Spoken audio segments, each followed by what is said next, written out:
Decades after helping to clean up after America's nuclear testing, atomic civilians could finally be getting formally recognized for their works and compensated for the hardships of their service.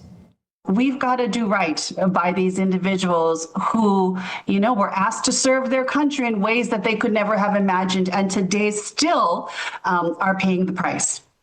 While veterans who helped clean up after nuclear tests have received health care and a medal for their service, thousands of civilian counterparts have not.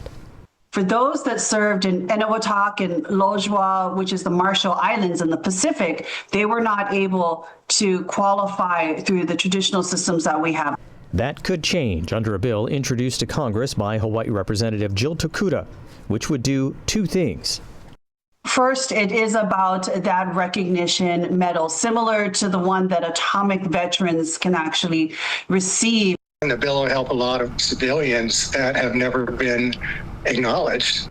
Ken Kasich was one of those atomic workers and for years has worked to get them recognized for their service and their sacrifice.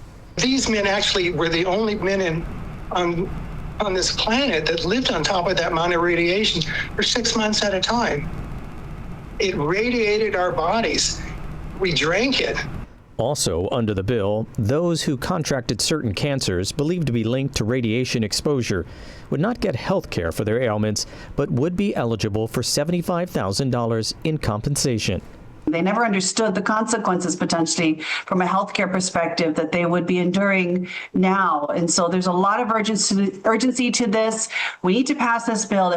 An urgency because Ken says many of the atomic civilians still left are dying, while others are already gone. All I expected from our government was, you know who they are, acknowledge them, give them a coin for the family's future, and let them rest in peace now.